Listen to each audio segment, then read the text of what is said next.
The lights flickered across the USS Defiant as Captain Laura Bennett straightened her uniform. Today was supposed to be historic, humanity's first official meeting with the Xeraxian Empire. After decades of searching the stars for intelligent life, humans had finally found it. Or more accurately, the Xeraxians had found them. The ship's diplomatic chamber had been prepared with great care. Earth flags stood alongside temporary displays showing human achievements in art, science, and culture. The room was filled with high-ranking officers and government officials, all wearing their best uniforms and most diplomatic smiles. "They're approaching the docking bay," First Officer Peter Clark announced, his voice tight with anticipation. Captain Bennett nodded. "Remember, everyone, this first impression will shape humanity's relationship with an advanced civilization for generations to come." Deep in the engineering section of the ship, Jack Miller barely noticed the announcement over the intercom. He was busy fixing a coolant leak that had sprung up at the worst possible time. Jack wasn't what most people expected from a chief mechanic. His dark hair was always messy, his uniform perpetually stained with grease, and his face usually wore a look of focused concentration rather than military discipline. "Pass me the socket wrench, will you?" Jack called out to his assistant Kevin Young. Kevin handed over the well-worn tool. "Aren't you even a little curious about the aliens, Chief?" Jack shrugged as he tightened a fitting. "Fancy diplomats, fancy aliens. Meanwhile, this coolant leak could freeze half the lower deck if we don't fix it. I know where my priorities are." The distinctive clunk of the docking mechanism echoed through the hull. Jack paused, wrench in hand. Even he had to admit this was a big moment for humanity. Up in the diplomatic chamber, the doors slid open to reveal the Xeraxian delegation. The aliens moved with fluid grace, their slate blue skin shimmering under the lights. They stood nearly 7 feet tall with 4 arms and eyes that glowed with an inner light. Their leader wore an ornate uniform covered in what appeared to be military decorations. "Welcome aboard the USS Defiant," Captain Bennett said, stepping forward with an extended hand. "I am Captain Laura Bennett, representing the United Earth Government." The lead Xeraxian looked at her hand with what might have been amusement, though human expressions didn't translate well to alien faces. "I am Supreme Admiral Vexthor of the glorious Xeraxian Empire," the alien said in perfect English. "We have been observing your species for some time." The diplomatic team exchanged glances. This was news to them. The meeting proceeded with formal introductions and carefully prepared speeches about peace and cooperation. The human delegation was on edge but hopeful. This could be the beginning of a new era for humanity, access to advanced technology, space travel beyond their solar system, and protection in a galaxy they were just beginning to understand. 2 hours into the meeting, things began to change. "Your species shows potential," Supreme Admiral Vexthor said, his tone shifting. "The Xeraxian Empire is always in need of resourceful servant races." Captain Bennett's smile froze. "I believe there may be a translation error, Admiral. We're hoping to establish relations as equals." Vexthor made a sound that might have been laughter. "Equality must be earned, Captain. Your species has barely mastered basic space travel. The Empire controls 17 star systems and has brought peace through proper hierarchy to dozens of worlds." "Peace through hierarchy?" one of the Earth diplomats questioned. "Each species serves where they are most useful," Vexthor explained as if talking to a child. "Your kind has shown remarkable adaptability and resourcefulness. You will make excellent additions to our labor forces." The temperature in the room seemed to drop. Captain Bennett stood straighter. "Admiral, Earth is not interested in becoming part of your labor force. We came here to discuss trade, cultural exchange, and mutual defense." Vexthor's glowing eyes narrowed. "You misunderstand, Captain. This was not an invitation. It was a courtesy notification." With a subtle gesture from the Admiral, one of the other Xeraxians stepped forward, activating a small device. Immediately, the lights on the USS Defiant flickered and died, leaving only emergency lighting. "What have you done?" demanded Captain Bennett. "A simple demonstration," Vexthor replied calmly. "A targeted electromagnetic pulse designed to disable your primitive systems without harming biological life." Consider it a small example of our technological superiority. In engineering, Jack cursed as his tools suddenly dropped from his hands, sticking to the nearest metal surface. Alarms blared throughout the ship as systems began shutting down one by one. "Imp!" Jack shouted, already moving toward the main engineering console. "Kevin, get the manual restart protocols going." The console was dead. None of the backups were responding. The ship's advanced systems, the pride of human engineering, were useless. Up in the diplomatic chamber, Vexthor was speaking. Again. "We will return to our vessel now. You have 14 of your Earth days to prepare your world leaders for integration into the Empire. Resistance would be unfortunate." With that, the Zeraxian delegation turned and left, leaving behind a stunned and silent human delegation. Captain Bennett didn't waste time with shock. "Get me communications now. We need to warn Earth." "Captain, nothing's working," First Officer Clark reported. "Main power, backups, even the isolated systems." "Engineering report," Bennett called into her communicator, which remarkably still functioned on its separate battery system. Down in engineering, Jack was already elbow-deep in an access panel, manually rerouting power with his trusted wrench. When his communicator buzzed, he answered without looking up. "Working on it, Captain. They hit us with something big, but they made one serious mistake." "What's that, Chief Miller?" Jack pulled himself up, wiping sweat from his brow as he surveyed his team already moving with practiced efficiency, breaking out manual tools and backup equipment. They assumed technology would solve everything. They didn't account for good old-fashioned human stubbornness and manual overrides. We're bringing systems back online the hard way. As Jack spoke, several engineers were already cranking emergency generators by hand. Others were bypassing fried circuits with spare parts and improvised solutions. "How long, Chief?" the captain asked.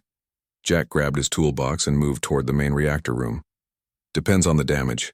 But I'll tell you this, if they think a fancy light show is going to stop us, they obviously haven't met many humans yet." As the Zeraxian ship detached from the USS Defiant, Supreme Admiral Vexthor watched through the viewport with satisfaction. Another primitive species that would soon learn its place in the Empire. "Set course back to the fleet," he ordered. "The humans will be ready to surrender when we return." On the USS Defiant, emergency lighting gradually brightened as Jack's team restored basic power. In the engine room, Jack stared at the complicated mess of fried systems and smiled grimly. He pulled out his oldest, most reliable wrench from his toolbox, the one his grandfather had given him when he was just a boy. To show these aliens what humans can do with the basics," he said to no one in particular, and got to work. 3 days had passed since the disastrous first contact with the Zeraxian Empire. The USS Defiant limped back to Earth's orbital defense station, with Jack Miller and his engineering team working around the clock to keep the ship functioning. News of the alien threat spread quickly, causing a mix of panic and determination across the planet. In the station's main conference room, Captain Laura Bennett stood before a table of grim-faced military leaders. Projected on the wall behind her were images of the Zeraxian ships now positioned just beyond Mars. "They've brought their entire 7th Fleet," General Frank Howard said, pointing to the display. "Our scouts count over 30 vessels, each more powerful than anything we have." Captain Bennett nodded. "And their technology is far beyond ours. They disabled the Defiant with what appeared to be a targeted EMP device that got through all our shielding." "So what you're saying is we're outmatched," Admiral Diane Porter said, her voice steady despite the dire situation. "In terms of technology, yes," Bennett admitted, "but I've seen something that gives me hope." She tapped her tablet, bringing up a new image on the screen. "This is Jack Miller, my chief mechanic. While most of our systems were completely disabled, he managed to get basic functions back online using manual overrides and mechanical solutions the Zeraxians never anticipated." In another part of the station, Jack sat hunched over a workbench, surrounded by parts from the Defiant's fried systems. His hands were covered in small cuts and burns, but he barely noticed them as he examined a circuit board. Kevin Young entered the workshop carrying 2 cups of coffee. "You should get some sleep, Chief. You've been at it for over 30 hours straight." Jack took the coffee without looking up. "No time. The Zeraxians will be here in 11 days. Besides, I think I've figured something out. He held up the circuit board. Their EMP wasn't random, it targeted specific frequencies our systems operate on. But if we can shift those frequencies and add some old-school mechanical backups... The door to the workshop slid open. Captain Bennett walked in, followed by a woman Jack didn't recognize. "Chief Miller," Bennett said. "This is Samantha Rogers. She was chief mechanic for the Brown racing team before joining the space program." Samantha, Sam as she preferred, stepped forward. She was shorter than Jack expected, with strong hands and keen eyes that immediately began assessing the equipment around the room. "Captain says you need help hardening our ships against alien tech," Sam said, getting straight to the point. "I spent 10 years making race cars go faster than engineers said was possible. This can't be much different." Jack raised an eyebrow. "Spaceships are a bit more complicated than race cars." Sam picked up Jack's wrench, testing its weight. "Machines are machines. They all have weaknesses, they all can be improved, and they all break if you hit them hard enough in the right spot." Jack couldn't help but smile. "You might fit in here after all." The next day, a message came from the Zeraxian fleet. Supreme Admiral Vex Thor's face filled the screens across Earth's defense network. "People of Earth," he began, his voice cool and confident. "To demonstrate the futility of resistance, I am deploying our elite Crimson Squadron. They have never been defeated in battle across 17 star systems. They will destroy your orbital defenses as a prelude to our arrival. This is the mercy of the Empire, to show you the hopelessness of your situation before full-scale conflict begins." Minutes later, alarms blared across Earth's defensive perimeter as 12 sleek, red-hulled Zeraxian fighters emerged from a jump point near the moon. They moved with impossible speed and precision, their engines leaving trails of crimson energy. In Tiu, the orbital station's command center, officers watched in horror as the alien fighters tore through the first line of Earth's defense satellites like they were made of paper. "All ships engage defensive pattern Delta," Admiral Porter ordered. "Focus fire on the lead fighter." Earth's defense vessels moved to intercept, launching missiles and firing energy weapons. The Zeraxian fighters weaved through the barrage without taking a single hit. Then they returned fire. 3 human ships exploded instantly. 2 more spun out of control, their systems failing. "They're using the same EMP technology they used on the Defiant," Captain Bennett realized. "Our ships are defenseless." In the workshop, Jack and Sam watched the battle on a small screen. With each lost ship, Jack's expression grew darker. "We need more time," he muttered. "The modifications aren't ready yet." Sam grabbed his arm. "What about the Defiant? Is she space-worthy?" "Barely," Jack admitted. "We've got minimal life support and enough thrust for basic maneuvering, but weapons and shields are still offline." "That's all we need," Sam said. She turned to Kevin. "Get on the comms. Find every mechanic, engineer, and maintenance worker on this station. Tell them to grab their tools and meet us at Docking Bay 4. An hour later, as the battle continued, to go badly for Earth's forces, the USS Defiant detached from the station with a skeleton crew of volunteers. Captain Bennett stood on the bridge, watching as the last of Earth's defensive line fell to the Crimson Squadron. "Status of our, unconventional modifications?" she asked. Jack's voice came over the comms from engineering. "Ready as they'll ever be, Captain. Remember, we can't match their technology, we just need to get close enough to deploy the plan." "Understood. All hands prepare for intercept course." The Defiant moved forward, its engines pushing to their limits. On the bridge, officers watched as 3 Zeraxian fighters broke formation and headed toward them. "They've spotted us," First Officer Clark said. "Impact with lead fighter in 30 seconds. "Hold course," Captain Bennett ordered. In engineering, Jack and Sam worked frantically, connecting manual override systems and rerouting power through improvised circuits. "Ready with Phase 1, Sam called. Jack nodded, his hand hovering over a lever that was definitely not part of the ship's original design. "On your mark, Captain." The Zeraxian fighters fired their first salvo. Energy weapons struck the Defiant's hull, causing the ship to shudder violently. "Now, Chief," Bennett ordered. Jack pulled the lever. Throughout the ship, every electronic system shut down completely, initiated by the humans themselves. The Defiant went dark, appearing dead in space. The Zeraxian fighters swept past, clearly assuming they had disabled another human vessel with their weapons. Phase 2, Jack said, turning a large mechanical crank that Sam had installed from parts of an old submarine. Slowly, manual systems came to life. Systems with no electronic components that could be affected by the Zeraxian EMP technology.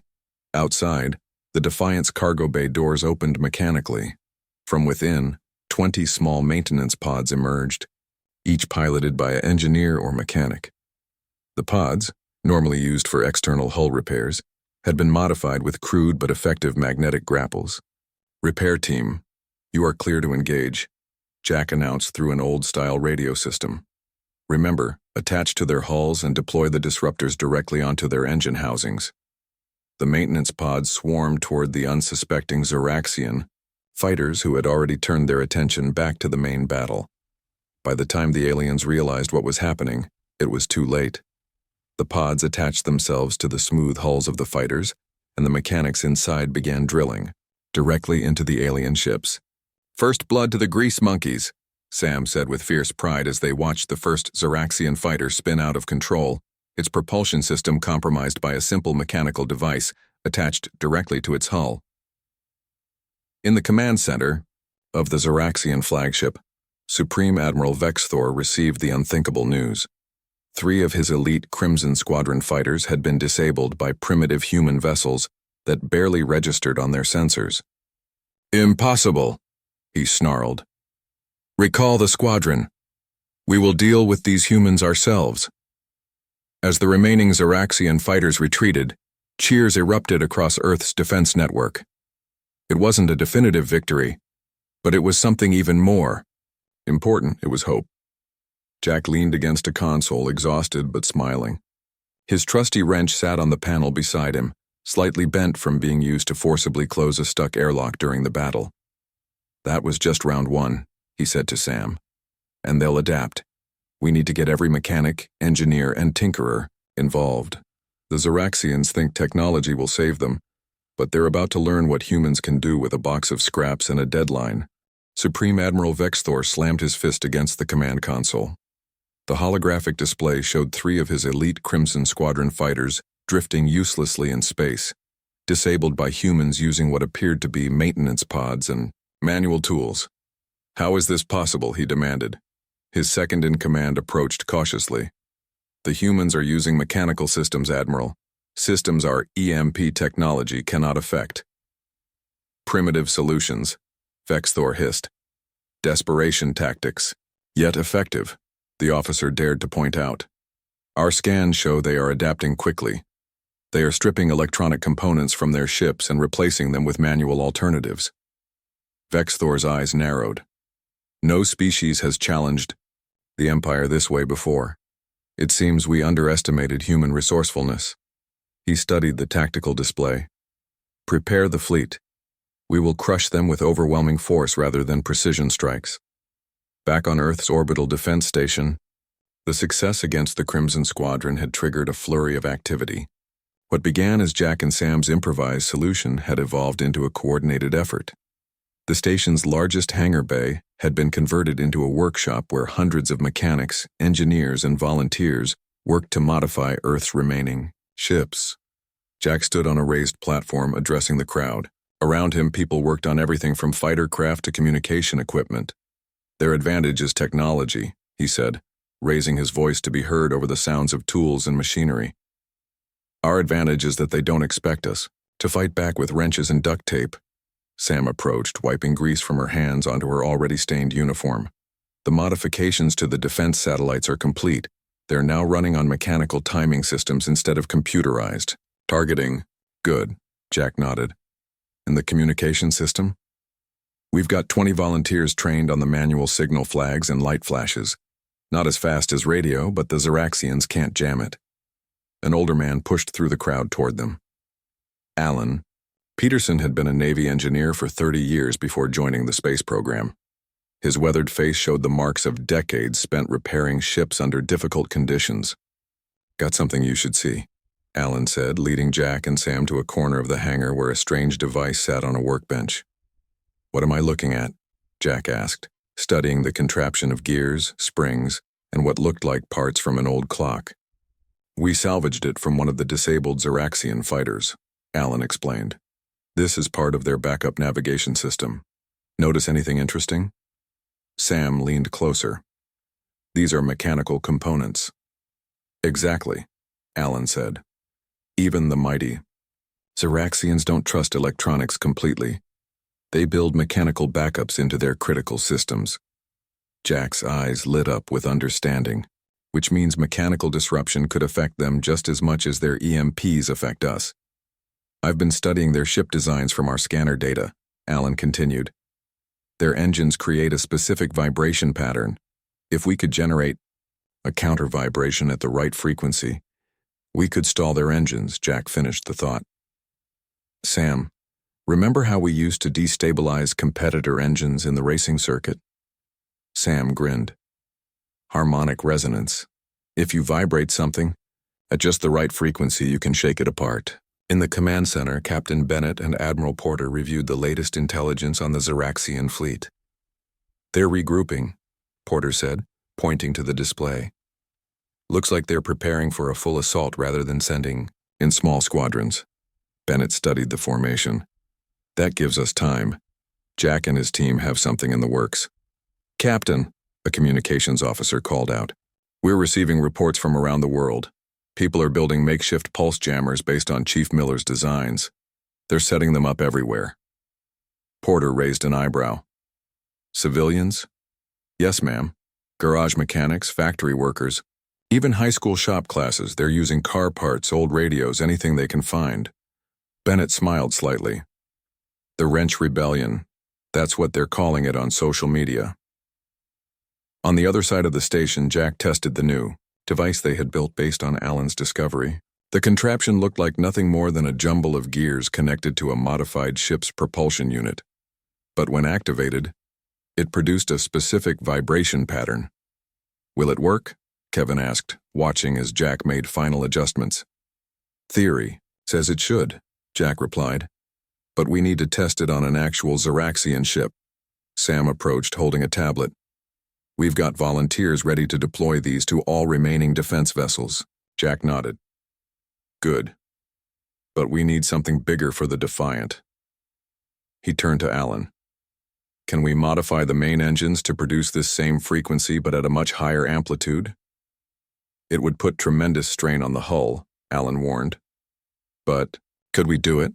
Alan thought for a moment. Yes. If we reinforce the key structural points with manual braces and reroute power from the weapon systems, do it, Jack decided. The Defiant will be our test case. 12 hours later, the USS Defiant hovered at the edge of Earth's defensive perimeter. The ship had been transformed. External panels had been removed to expose mechanical systems for quick access. Inside, engineers had replaced electronic controls with mechanical alternatives wherever possible. On the bridge, Captain Bennett watched as her officers operated manual control stations. Gone were many of the sleek computer interfaces replaced by physical levers, gauges, and speaking tubes to communicate with different sections of the ship. It's like we've gone back 100 years, First Officer Clark commented. Sometimes. The old ways are the best, Bennett replied. Status of the resonance device? Engineering reports ready, Captain. A young officer responded after listening to a message through an old-fashioned speaking tube. Sensors detect Zeraxian scouts approaching, another officer called out. 3 fighters, likely surveying our defenses. Bennett straightened in her chair. Perfect timing for our test. Helm, set intercept course. All hands, prepare for engagement. In engineering, Jack, Sam, and Alan stood around the modified main engine. They had connected it to the resonance device, creating what they hoped would be a weapon capable of disabling Zeraxian ships without firing a single shot. If this works, Sam said, we need to get the design to every ship and station in the system. Jack nodded, his hand resting on a large manual valve that would control the intensity of the resonance. Ready when you are, Captain. On the bridge, Bennett watched as the Zeraxian scouts spotted them and changed course to intercept. They're powering weapons, the tactical officer reported. Hold course, Bennett ordered. Let them get close. The first shots from the Zeraxian ships hit the Defiant, causing the ship to shudder. Several systems sparked and died as the aliens deployed their EMP weapons. Now, Mr. Miller, Bennett called into the speaking tube. In engineering, Jack turned. The valve, engaging the resonance device. The entire ship began to vibrate as the engines produced a carefully calculated frequency. Increased to full power, Jack shouted over the noise. Sam and Alan worked quickly, adjusting gauges and bracing themselves against the increasing vibration. Warning lights flashed across the few remaining electronic panels. Hull integrity at 85%. Alan warned. We can't maintain this for long. Outside, the effect on the Zeraxian scouts was immediate. Their sleek hulls visibly shuddered as the resonance frequency matched and then amplified their own engine vibrations. One fighter began to spin erratically. Another's lights flickered and died. It's working, Sam exclaimed. The third Zeraxian fighter tried to retreat but suddenly froze in space, its engine stalled by the disruptive frequency. On the bridge, the crew cheered as they watched all three enemy vessels drift powerless. Engineering, Bennett called through the speaking tube. Status report? Jack's voice came back, strained but triumphant. The principle is sound, Captain, but we pushed the engines too hard. We'll need repairs before we can do that again. Worth it, Bennett replied. You've just given us our first real weapon against them. As the Defiant limped back toward the defense station, Jack stood in engineering, surveying the damage. His trusted wrench had saved the day again, used to manually control the resonance device when the automatic regulator had failed. The wrench was bent almost beyond recognition now. Jack set it aside carefully, planning to keep it as a reminder that sometimes the simplest tools could overcome the most advanced technology. News of the successful test spread quickly through Earth's defense forces and beyond. Across the planet, people began building their own resonance devices based on the specifications Jack's team shared openly.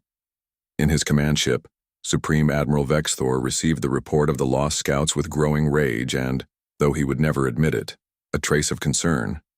The humans were proving to be far more troublesome than any species the Empire had encountered before. Begin the full assault, he ordered. We will crush these primitives before they can spread this technology further. What Vexthor didn't realize was that it was already too late. The Wrench Rebellion had begun, and Earth was preparing to fight back with everything they had. The orbital defense station buzzed with activity as ships arrived from Earth carrying volunteers, supplies, and homemade resonance devices. What had started as Jack's desperate solution had grown into a global movement. People from all walks of life were contributing to the fight against the Zeraxian Empire. Jack stood in the main hangar, surveying the scene with a mixture of pride and worry. Hundreds of civilians worked alongside military personnel, modifying ships and equipment. He had replaced his bent wrench with a new one, though he kept the old one in his pocket as a reminder of what they were fighting for. Impressive, isn't it? Sam said, joining him on the observation platform. I never thought I'd see car mechanics teaching space engineers how to modify propulsion systems. Jack nodded. People are good at adapting when they need to be, but we still have a problem. He pointed to a tactical display showing the Zeraxian fleet's movements. They're deploying an attack formation. Over 20 ships, including their flagship. Our resonance devices might work on the smaller vessels, but the big ones, they'll have safeguards. Sam finished his thought. They're not stupid. They've probably already started modifying their ships to resist our frequency attacks. Admiral Porter approached them, looking tired but determined. Miller, Rogers, we need you in the command center. Our scouts have detected something concerning.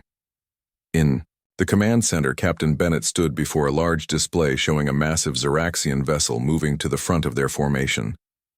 The Eternal Dominion, Admiral Porter explained. Their flagship. It's nearly 3 times the size of our largest vessel and, according to our intelligence, carries a weapon capable of destroying an entire city from orbit. Jack studied the ship's design. What are those structures around the hull? Our analysts believe they're frequency dampeners, Bennett said. They've adapted to our resonance attack already. That didn't take long, Sam muttered. They're an advanced civilization, Alan Peterson said, joining the conversation. We shouldn't be surprised they can adapt quickly. Jack rubbed his chin, thinking. If they've shielded against our specific frequency, we need to find another approach. We're open to suggestions, Admiral Porter said, because they're launching their attack in 6 hours, and right now, we don't have enough ships to form an effective defense line. Jack turned to Sam and Alan. Let's think this through. Every system has a weakness, we just need to find it. The three of them withdrew to a small conference room adjacent to the command center. They spent the next hour reviewing all available data on Zeraxian ships, looking for any vulnerability they could exploit.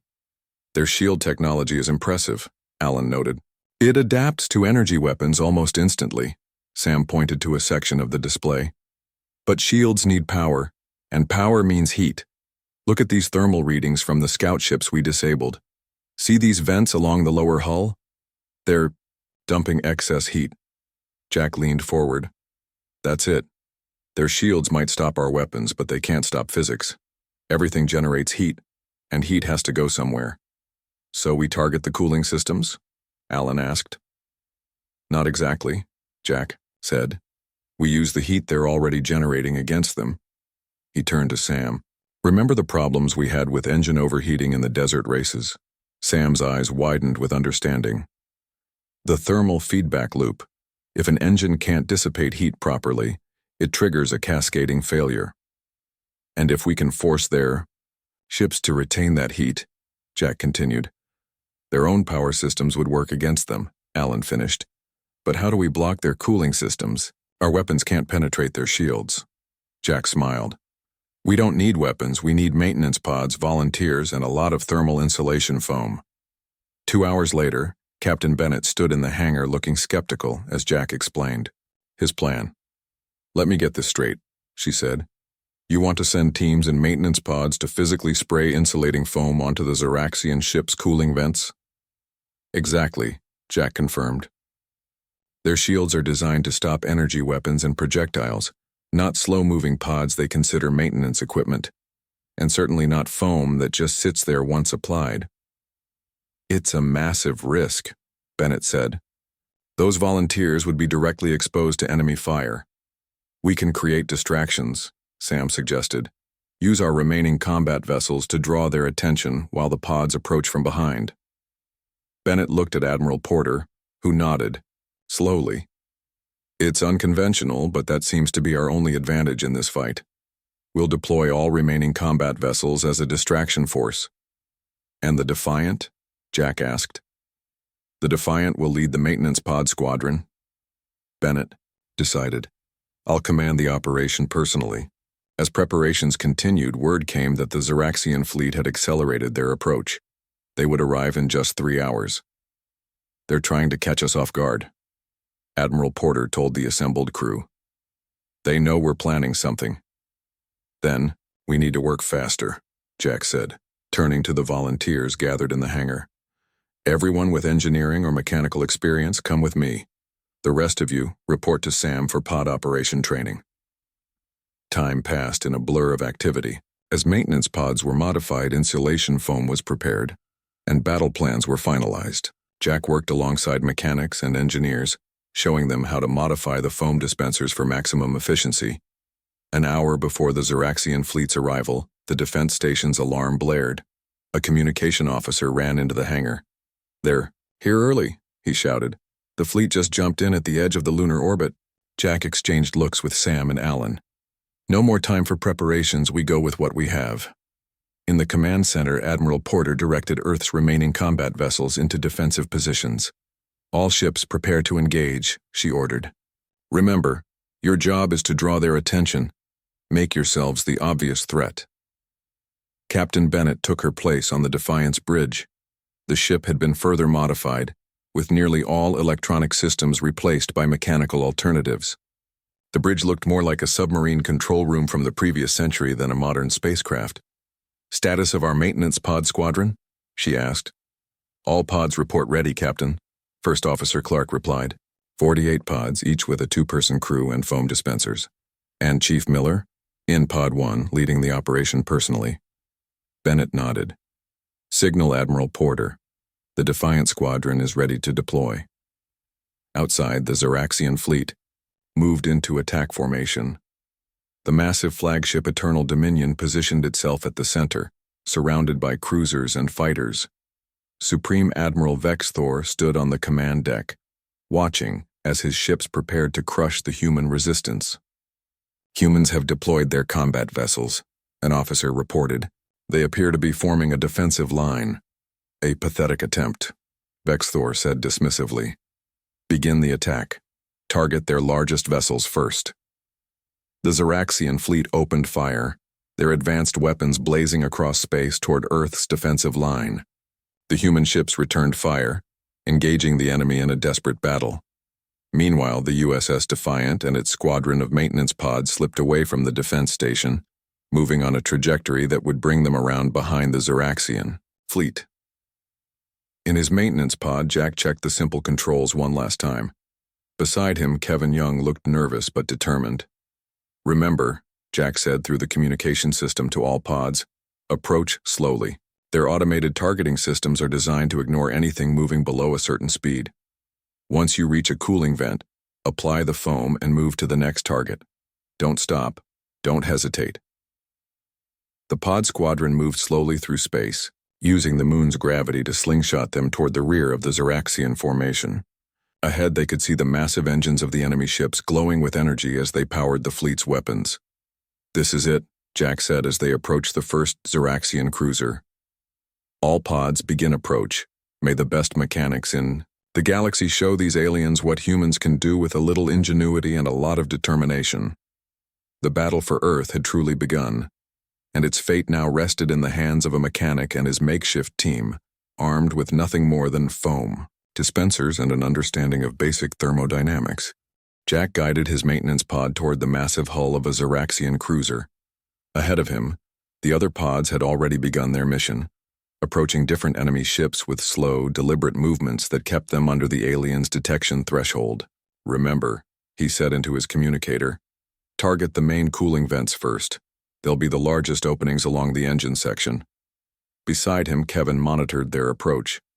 20 seconds to contact. The battle up front is keeping them distracted. Through the viewport, Jack could see Earth's defense fleet engaged in fierce combat with the Zeraxian forces. Explosions flashed across space as ships from both sides took hits. The humans were outnumbered and outgunned, but they were fighting with everything they had, buying precious time for Jack's team to work. We're in position, Jack announced as they reached the first cooling vent. The opening was massive, easily twice the size of their pod, glowing with the heat being expelled from the ship's powerful engines. Jack activated the foam dispenser. A thick stream of specialized insulation material shot from their pod toward the vent. The foam expanded on contact, beginning to block the critical opening. Moving to the next target, he said, guiding the pod along the ship's hull. Around them, other maintenance pods were doing the same to different Zeraxian vessels. On the bridge of the Eternal Dominion, an officer approached Supreme Admiral Vexthor with concern. Admiral, engineering reports rising temperatures in the propulsion system of 3 cruisers. Vexthor frowned. Cause? Unknown, sir. The cooling systems appear to be functioning, but heat is not dissipating properly. Check for external interference, Vexthor ordered, his instincts telling him the humans were behind this. The officer returned moments later, his face showing alarm. Sir, we've detected small vessels attached to our ships. They appear to be applying some kind of substance to the cooling vents. Destroy them, Vexthor commanded. Redirect fighters to protect our fleet's cooling systems. But the order came too late. Jack's team had already treated half the Zeraxian fleet with their specially designed foam.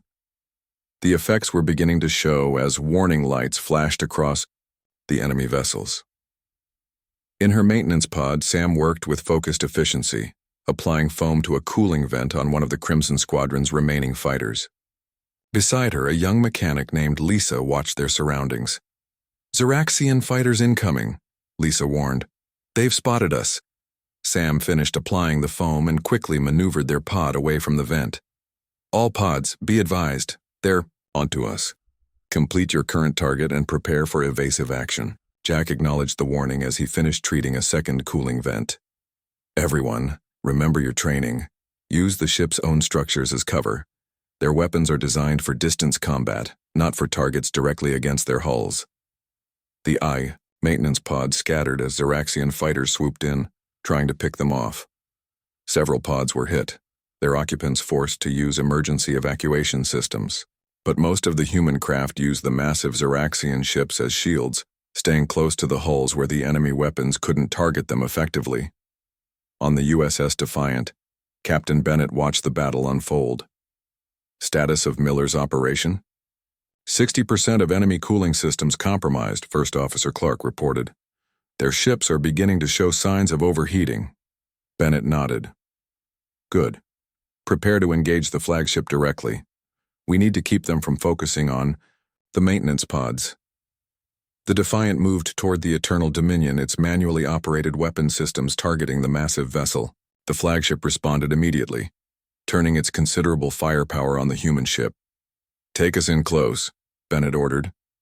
Right into their blind spot beneath the main weapons array. As the battle intensified, Jack's pod approached its most ambitious target yet, the Eternal Dominion itself. The flagship's cooling system was more sophisticated, with multiple redundancies and smaller, more protected vents. We need to find the primary heat exchanger, Jack told Kevin. According to the scans, it should be near the main engine housing.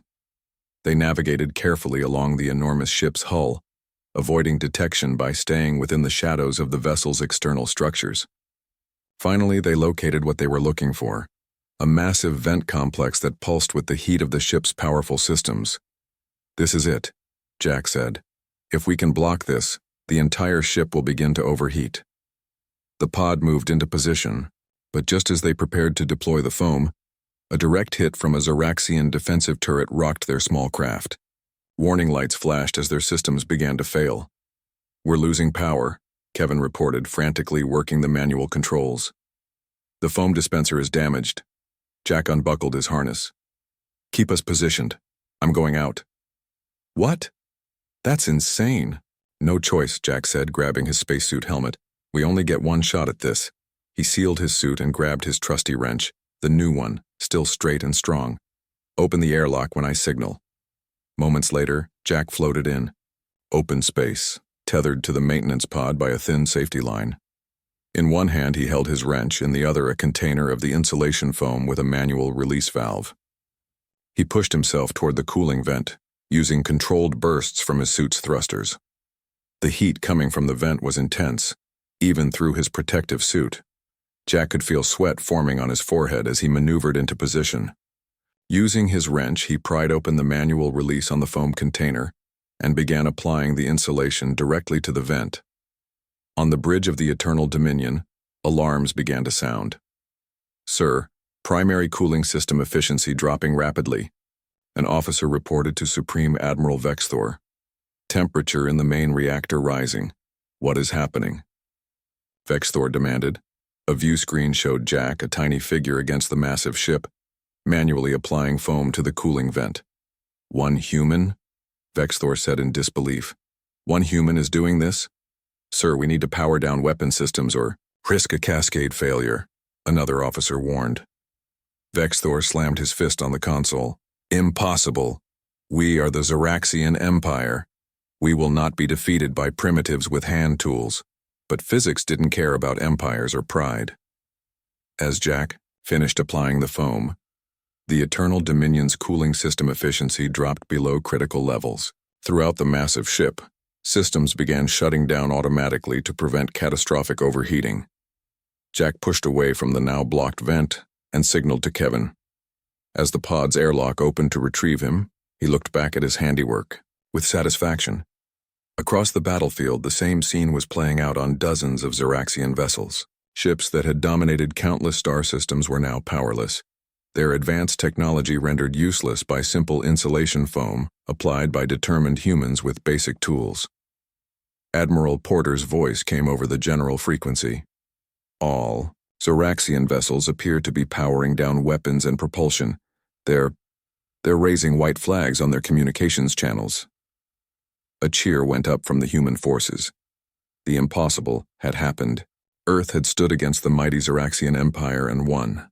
3 days later, Jack stood in the orbital station's observation deck, looking out at the disabled Zeraxian fleet. Repair crews moved between the ships, helping the aliens restore basic life support while negotiations continued. Sam joined him, holding 2 cups of coffee. Not bad for a bunch of grease monkeys, huh? Jack took the offered coffee with a smile. We did all right. Captain Bennett and Admiral Porter entered the deck, accompanied by a delegation of high-ranking officials. Chief Miller, Admiral Porter, said, "The Zeraxian Supreme Admiral has requested to meet with you personally before they depart our system." Jack raised an eyebrow. Me? Why? Apparently, he wants to meet the human who defeated his flagship with a wrench and some foam. Later, in the station's formal meeting room, Supreme Admiral Vexthor stood before Jack. The alien leader seemed smaller somehow, his once intimidating presence diminished by defeat. "The Empire has never encountered a species like yours," Vexthor said. "You were outmatched in every measurable way, yet you prevailed using tools we considered obsolete centuries ago." Jack shrugged. "Technology is great until it fails. Then you need someone who knows how to use a wrench." "A lesson we have learned at great cost," Vexthor acknowledged. "The treaty has been signed. We will leave your system and recommend that the Empire classify humans as a protected species too, resourceful, to be worth the trouble of subjugating." After the Zeraxians departed, Earth began the process of rebuilding and strengthening its defenses. Jack was offered numerous promotions and positions, but he turned them all down, preferring to return to his role as chief mechanic on the USS Defiant. One thing did change, though. In the Smithsonian Air and Space Museum, a new exhibit appeared. Under special lighting protected by bulletproof glass sat a bent wrench next to a straight one. The plaque beneath them read simply, "Sometimes the oldest tools solve the newest problems. The wrenches of Jack Miller, who taught an alien empire that humans should never be underestimated."